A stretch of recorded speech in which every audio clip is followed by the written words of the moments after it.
Welcome back. As I said, the Sense feed is working again. So let's start with that monster of management efficiency, clicks. Another great set of results that just leaves me wondering why I never buy it. That's right, because it's always expensive. Time to close my eyes and buy. Here is CEO on margins, as consumers are price sensitive. We have always needed to compete with the grocers, which is what you don't find in drugstore models anywhere else in the world. They charge a premium. We've never charged a premium. So when you look at the price index on a volume-weighted price index, we are cheaper than every single major retailer in this country. And when we look at that index, we exclude our 3 for 2 promotions, we exclude our bulk offers, and we exclude the benefit of club card benefit, the club card benefit. And think about this for a moment. Total cashback that we paid through to our customers in this year was 780 million rand. Fiery lady, but she's not wrong. She's not. Right, yeah. You know what we got to do, Simon?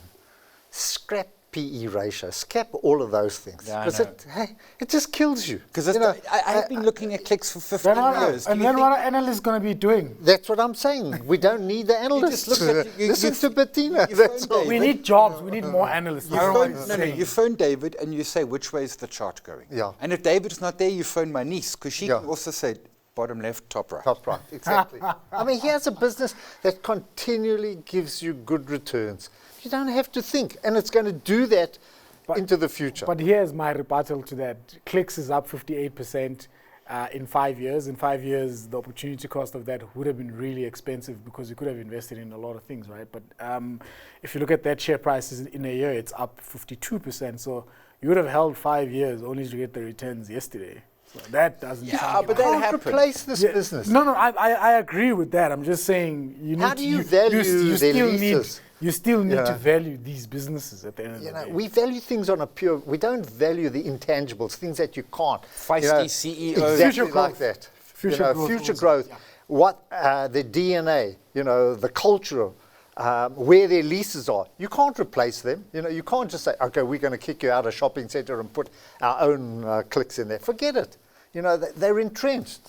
Don't think too hard. Yeah, I'm not a Clicks fan, although I'm a big fan of Clicks. I go there every month to buy my drugs, but otherwise, I mean... There you go. You are a Clicks fan. I know. And it's like... It's recurring. That's the beauty of it. Every month, there I am. And of course, medical aid is, we don't pay for those drugs yet. And then there's Afrimat. Heps down 80%. But that's all because the Lafarge deal, issues at ArcelorMittal South Africa as they had a freeze of 2 furnaces, but the company is confident. I don't know what a freeze of a furnace is. The numbers were horror, but we kind of saw it coming and the market was sanguine. They did warn us. I mean, they did speak about, the PGM prices not going their direction, the rand Iron ore, sorry. And the rand strengthening as well, so... Good management, a bit of a learning curve, So this is their biggest bite-off that they could chew.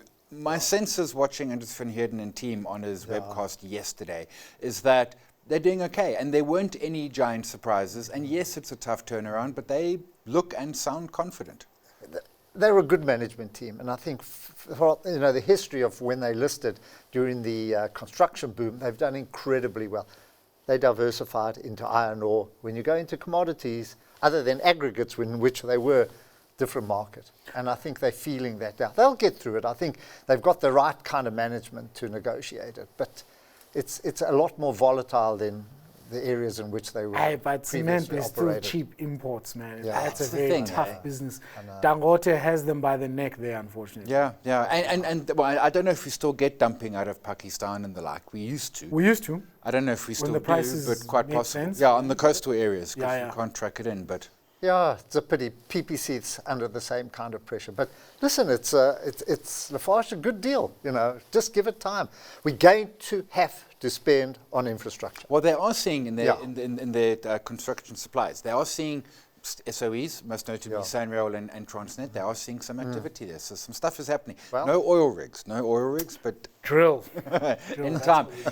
Famous Brand seems to be getting some life again, but revenue growth below food inflation as the fancy sit-down signature brands struggle. Now that we have lights, we don't need to eat out or over a gas plate at home. Here's CEO Darren Healy on how they'll continue momentum into H2.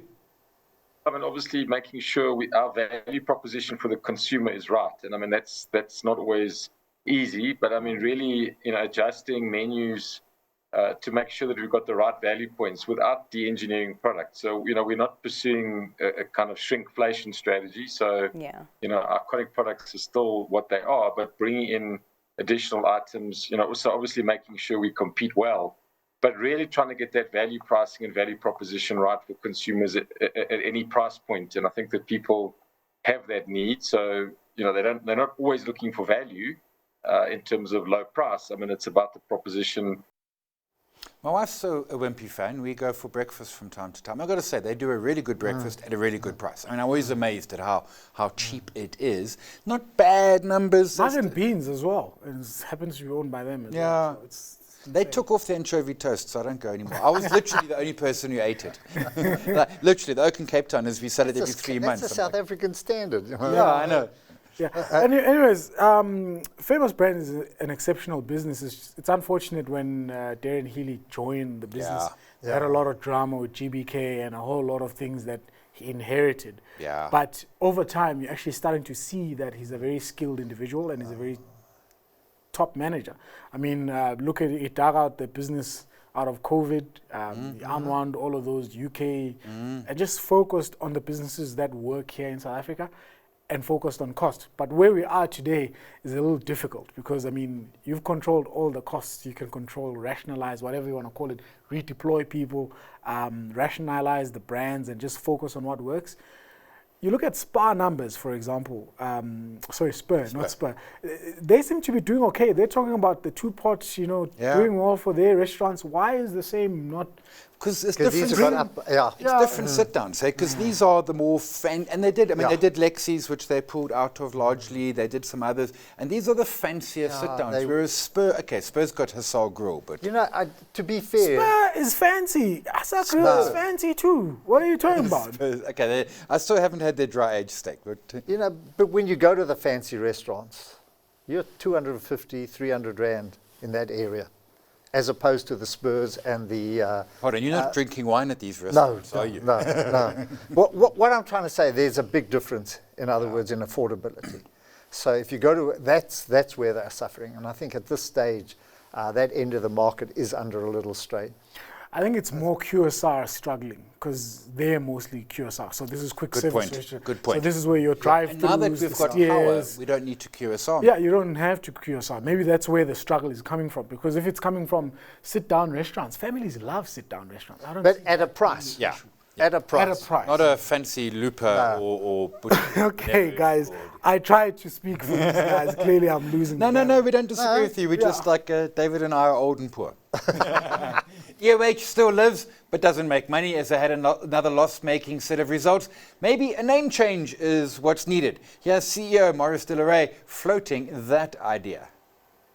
We felt that there was always going to be an element of inevitability. The context around iOCO is that initially when the scandal broke in 2019, we started moving our customer engagement contracts as well as our staff contracts across towards iOCO in case we weren't able to sort out what was, in the EOH construct. We've gone through a thorough process over the last 4 or 5 years in making sure that people were comfortable that we rectified as much of the past as we could.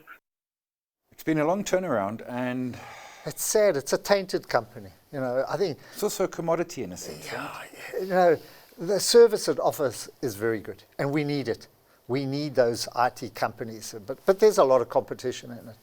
And when you get companies like this, it's so difficult to turn it around. It's tainted, and you have the name. The name branding changed. It might change to an extent. I think a breakup and going kind of. They tried that already. I don't know.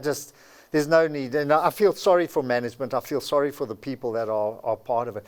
To an extent, Pick n Pay is going to find the same thing. It's so difficult when you're on a downward trajectory to kind of turn it up against intense competition. Yeah. So, we're going to be talking about this for a long time. Oh no, we're going to be talking about iOCO. iOCO. Okay, iOCO. I like the name. Is that the new name? Yes. Oh, It's not confirmed yet. I wanted to IOCO. to ask you, what does IOCO mean? Because I tried to look it up on It didn't come you back with turned the anything. plug on, yeah. WeBuyCars has been a hit of a listing, gaining more than 75% since the April unbundling. The trading update was messy, lots of one-off costs. I love how when the unbundle, you just stick stuff into the company that you like letting go. Some debt, take that, take this, etc. Bankers make money. You say that, but there was actually quite a nice thing, if you look at the fine print there. The company that listed it, what is it called again? They had a Transaction capital. They had a what do you call this thing? They had basically they could buy 25% further of the business. Yeah, if XYZ is met. Yeah, exactly. But that was cancelled, so that's great for the founders because now they could get their shares back somehow. Whether it's through share employee scheme or just running the business and making money from then buying their shares back, because I would be really, really unhappy if I was the guy on the other side. I find we buy cars with my friend and we try to sell it, and the business we're selling to, the business goes under with our net worth and our hard work in the process. So that was a great thing that happened in those numbers. That should be good for shareholders as well, because management all of a sudden is motivated again to carry on working. But remember, Techie Town, exactly that. Quick before we go to the finals, PGM's palladium. America wants G7 to sanction Russian palladium. It's not working for the oil, but it worked for the market yesterday. Can you channel Wayne and tell us this is cyclical and it'll go higher? I don't know. That's such a tough call. Hey, I think we are bottoming. Yeah. There's no doubt about it. That chart looks like But the 9% that we saw in the palladium price yesterday was a little. Yeah, I think a little overstated. Talking about the oil, I think that whole nonsense of sanctions is virtue signaling, because all of that oil is finding its way back into Europe. Market. No, into Europe. They are using the same oil they don't want. As with Iranian oil, it makes absolutely no sense. Yeah. I must tell you, I looked at the Amplats chart, I thought, wow, nice gain yesterday. When you look at it, You started zooming out. there goes, doop, there's a little... When you look at the PGM plot, you can't look more than 2 weeks at a time. No, that's If you why. start zooming out, it's just like... breakout. Nah. And finally, airports are not fun, even efficient ones, but when travellers hog the line with overly long farewell hugs, is it worse? Well, the boss of New Zealand's Dunedin Airport says hugs must be limited to 3 minutes because there's no space left for others, and it's about enabling others to have hugs. Longer hugs must be had in the car park, which, well... What are longer hugs? It's a long 3 minutes. Time 3 minutes. No, that's a round of boxing. That's a big hug. I'm with you. It seems a long time, and sending into the car park, I'm not sure is the answer. But they got a sign and all. 3-minute hugs. Hugs should be 10 seconds. Max. 15 if you really love her or him. David David Bright, it's a bit creepy. we'll leave it there. Thank you very much. Everyone else have a great evening and a grander weekend.